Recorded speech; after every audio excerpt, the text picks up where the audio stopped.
The Princes of Wales. Tudor and Stuart. On September 9, 2022, one day after his mother died and he became monarch, King Charles III made the announcement that he was creating his son and heir, William, Prince of Wales. This ancient title harkens back to the 1100s, when the native Welsh dynasty of Aberfraw first consolidated power in the region.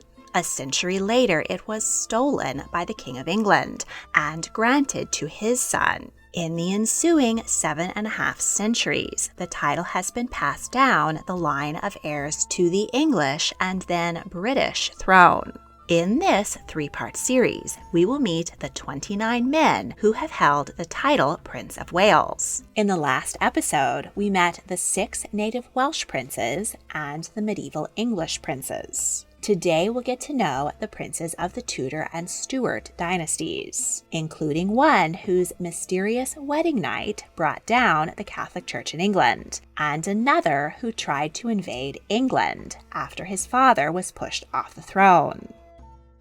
In 1485, Henry VII took the throne of England from Richard III by right of conquest. He was the first King of England to have Welsh blood. His grandfather, Owen Tudor, hailed from the powerful Tudor family of the island of Anglesey. The Tudors had close ties to the native princes of Wales and also supported Owain Glendower's failed uprising in 1400. Owen Tudor became a servant to King Henry V's widow, Catherine of Valois. The Dowager Queen was prevented from marrying a high-ranking noble, lest their children propose a dynastic threat to her enemies. She instead secretly married her Welsh servant, Owen. Their son Edmund married 13-year-old Margaret Beaufort, a descendant of King Edward III. At just 14, she gave birth to Henry Tudor, who had a strong double claim to the throne, and became head of the House of Lancaster. During the Wars of the Roses, the House of Lancaster battled their cousins, the House of York, over the throne. Once Henry was victorious, he married Elizabeth of York, thus combining the two houses and bringing the war to an end. Henry leaned into his Welsh heritage as a way to cement the new Tudor dynasty. The legendary King Arthur was said to have hailed from Wales. Thus, Henry named his first son Arthur Tudor. He was born in Winchester, at the time believed to have been the site of Camelot and the famous Knights of the Round Table. Baby Arthur was seen as the living symbol of the end of the Wars of the Roses and the great hope for England's future. He was born a month prematurely, but was healthy and strong. He was invested as Prince of Wales at Westminster Palace at the age of 3. Arthur was a bright student and impressed his tutors and parents. He grew to be handsome and tall, amiable and gentle. Henry VII arranged for his son to marry Catherine of Aragon, the youngest daughter of Spanish power couple Isabel of Castile and Fernando of Aragon. Arthur, just 15, and Catherine, 16, were married by proxy and exchanged letters before they met in person. Arthur intimated how excited he was to see her and let the love conceived between them reap fruit. When Catherine arrived in England, the prince was indeed impressed with his intelligent and beautiful bride. But their only common language was Latin, of which they each spoke different dialects, so they had trouble communicating at first. They were wed in 1501 at St. Paul's Cathedral. Both wore white satin. After a luxurious banquet came the bedding ceremony. The young couple were placed in bed together in front of the whole court. The Bishop of London blessed them and prayed for their marriage to be fruitful. Then they were left alone. What happened or didn't happen that night remains one of the greatest mysteries of the era and would have grave implications for centuries to come. After the honeymoon, the couple moved to Ludlow Castle, so the Prince of Wales could govern his territory as the head of the Council of Wales and the Marches. He was friendly with many of the Welsh lords, but the castle was damp and cold. Just 4 months in, Arthur and Catherine came down with illness, which might have been sweating sickness, tuberculosis, influenza, or plague. Catherine recovered, but Arthur died at 15. He was deeply mourned by his parents and the nation.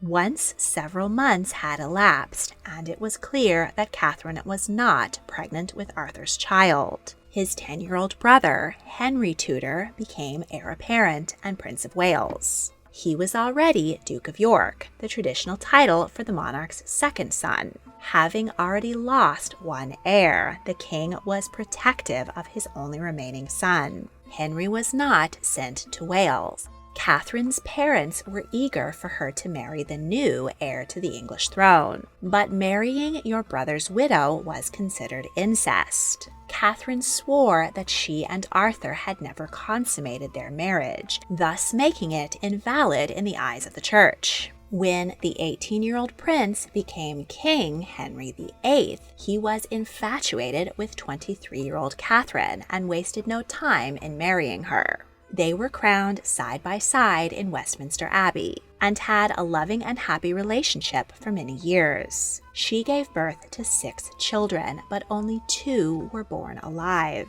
Henry, who died at just 2 months old, and Mary, who survived. As his Tudor dynasty was so new, and a woman had never effectively ruled England before, Henry greatly desired a male heir. He obsessed over a biblical passage from Leviticus, which stated that it is a sin to marry your brother's widow, and that such a couple would be childless. Henry asked Catherine to retire to a convent so that he could remarry, but she refused. The divorce case hinged on whether or not Catherine and Prince Arthur had slept together. Witnesses claimed that on the morning after their wedding, Arthur called for a drink and bragged, "I have been in the midst of Spain last night," and that having a wife is a good pastime. These remarks could have hinted at a romantic night together, or been the boastings of a teenage boy trying to conceal his failure. The Pope refused to grant Henry his divorce, so he used the Protestant movement to make himself head of the new Church of England. He dissolved the monasteries and looted their wealth, and he moved on to a new wife, Anne Boleyn. She too gave him only a daughter, Elizabeth. Her enemies brought tales of adultery and incest to the king, and Anne was beheaded. Henry's next wife, Jane Seymour, died shortly after giving birth to his only son, Edward Tudor. He was created Prince of Wales shortly after his birth. Edward was a strong, healthy child, and his father insisted on extreme security and cleanliness in his household, saying his son was the whole realm's most precious jewel. Thus, he did not risk sending him to govern Wales. No prince since Arthur has been sent to rule the region, and the Prince of Wales has become merely a title rather than a vocation. When Prince Edward's betrothal to 7-month-old Mary, Queen of Scots, fell through, Henry attacked Scotland in what became known as the Rough Wooing. In 1535, Henry VIII passed the Laws in Wales Act, which made Wales a part rather than a possession of England. The Welsh gentry were pleased with the change, as this would grant them equal standing with English lords. They saw it as an honor that the title Prince of Wales was held in such esteem by the royal family. But common Welsh people were overwhelmed and suppressed by the new legal and economic system imposed upon them. Welsh historians now argue the damaging effects the act had on Welsh language and culture.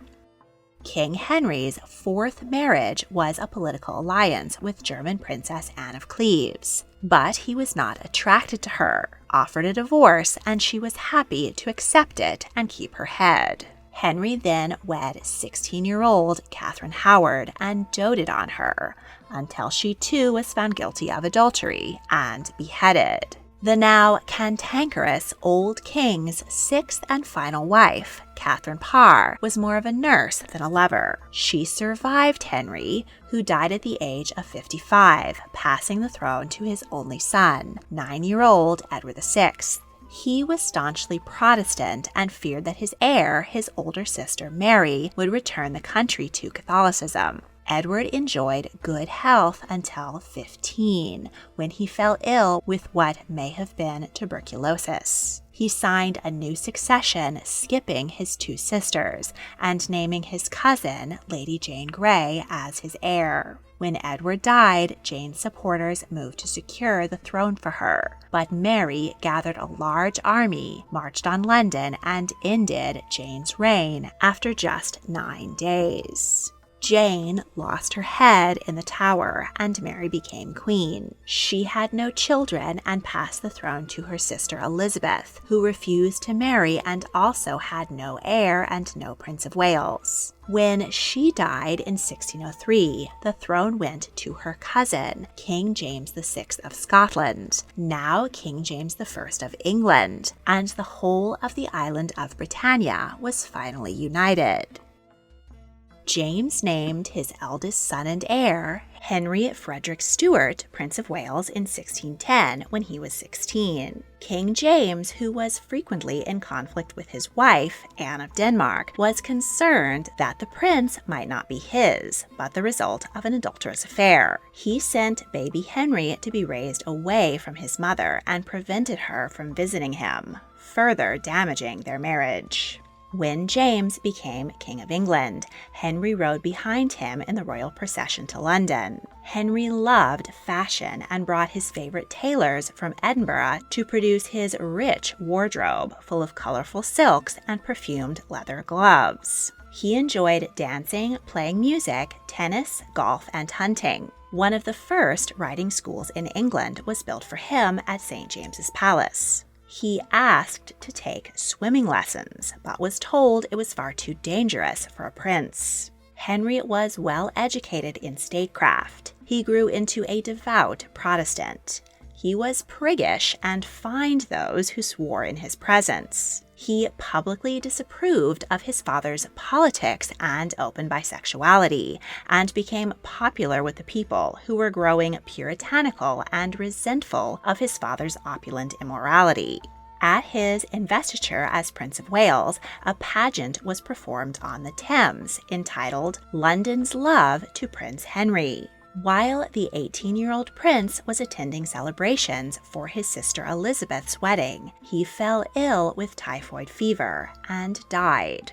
He was deeply mourned by the public. His body laid in state for 4 weeks, and thousands walked in a mile-long cortege behind his coffin. His many titles and position as heir to the throne passed to his younger brother, Charles Stuart. He had been a sickly child and was left behind in Scotland while his parents and older siblings moved to London. When he was nearly 4, he was finally able to walk unaided and was allowed to move south. His new governess gave him boots of Spanish leather with brass rods to help support his weak ankles, and he wore similar boots for the rest of his life. He may have suffered from rickets. Charles also had speech delays and spoke with a stammer. At 5, he was created Duke of York. He grew up in the shadow of his athletic and popular older brother. Henry once teased him, saying, "When I am king, I will make you Archbishop of Canterbury. Then you will have long robes to hide your rickety legs."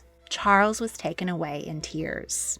Eventually, he grew strong and became an able horseman and fencer. Prince Henry died when Charles was 12. When he was 16, he was created Prince of Wales. His father tried to negotiate a marriage with Infanta Maria Anna of Spain, but Parliament wanted the future queen to be Protestant and blocked the deal. James and Charles were furious with Parliament for impeding their royal prerogative. The prince traveled secretly to Spain to meet his intended, but the expedition was a disaster. Maria Anna saw the Protestant prince as an infidel and rejected him. The Spanish demanded that Charles convert, and he was so insulted that when he returned home, he asked his father to declare war on Spain. In 1625, King James died, and the 25-year-old prince became King Charles I.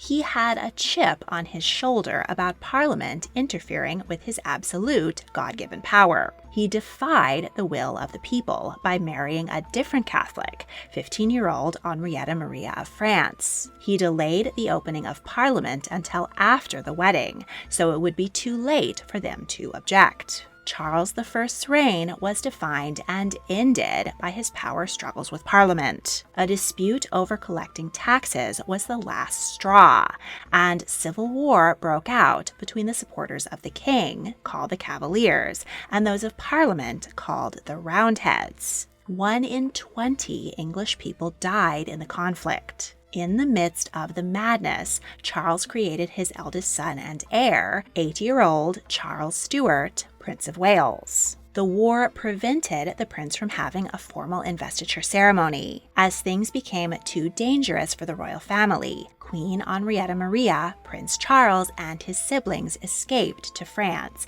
to live at the court of their relative, King Louis XIV.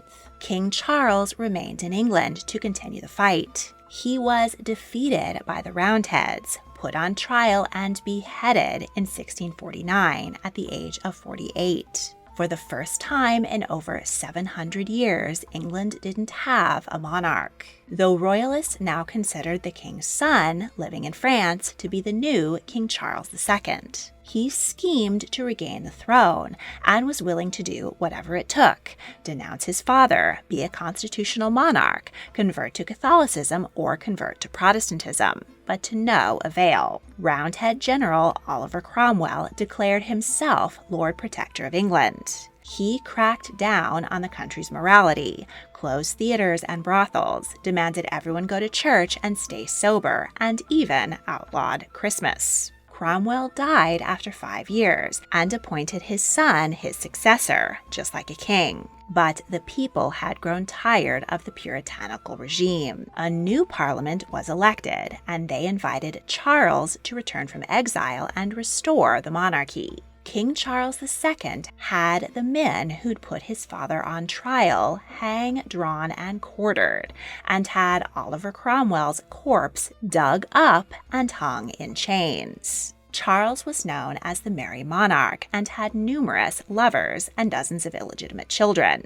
His wife, Catherine of Braganza, suffered 3 miscarriages but had no surviving children, so Charles had no heir and no Prince of Wales. When he died in 1685 at 54, the throne passed to his brother, James II, who was hated by the people for converting to Catholicism. Charles II's illegitimate son, James, Duke of Monmouth, raised an army and tried to take the throne from his uncle. He claimed that his parents had been secretly married and that he should have been the rightful Prince of Wales and the new king, but he was defeated and beheaded.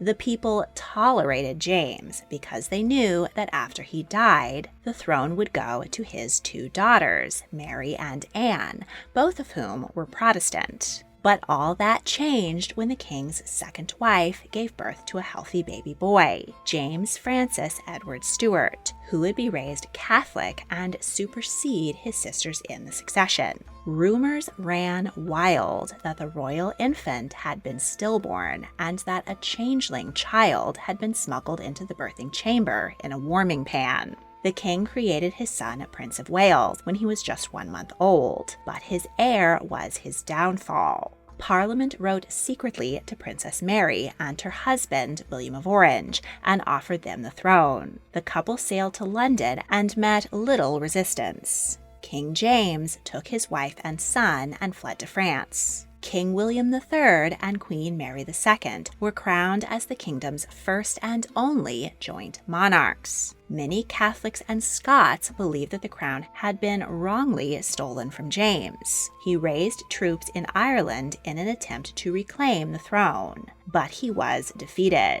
James died after 12 years in exile and passed his claim to the throne to his 13-year-old son, who was considered by loyalists, called Jacobites, to be King James III and VIII.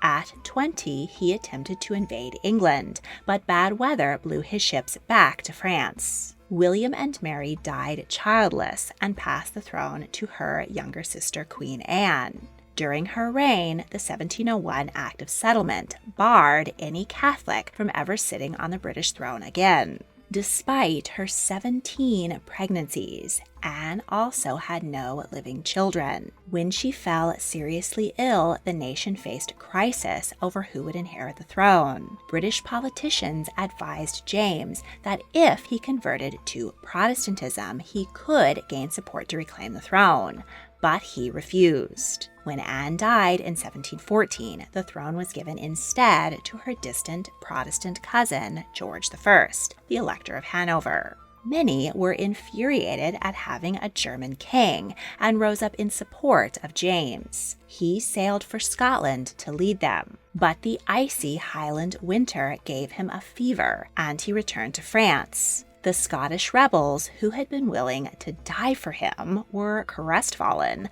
that the prince had abandoned them on account of a little chilly weather. James's cowardice effectively secured the Hanoverian dynasty's rule over Great Britain, and the French were embarrassed by him and did not welcome him back. He headed for Rome, where the Pope offered him a villa and an allowance. Though James lived in splendor, he was often melancholy over the throne he believed was rightfully his. He married Polish princess Maria Klementyna Sobieska and had 2 sons. He granted his eldest, Charles, the bogus title of Prince of Wales. He made one last attempt to reclaim the British throne. Bonnie Prince Charlie led Scottish troops into disaster at the Battle of Culloden. Survivors were hunted down and slaughtered. Scottish clan culture was wiped out, and tartan and bagpipes were outlawed. Prince Charles escaped and lived the rest of his life in shame. When his father died, he began calling himself King Charles III, but no further serious attempts were made by his successors to reclaim the British throne. The most recent heir to the Jacobite succession is Sophie of Bavaria. Her son, Prince Joseph Wenzel, is in line for a royal title. He is expected to someday be the sovereign prince of Liechtenstein. In the next episode, we'll meet the princes of the Georgian and Windsor dynasties, including one who fought so fiercely with his father that only his untimely death ended their feud, and another who stole the Prince of Wales' coronet when he left the country. Finally, we'll explore the current prince's ties to the country of Wales and modern calls for the title to be relinquished by the British royal family and returned to the Welsh people. Don't want to wait to see the next episode? Patrons get exclusive early access to almost all of my multi-part series on Patreon early. If you would like to become a patron and help me make more fascinating history videos, check out the link in the description. Thank you for watching.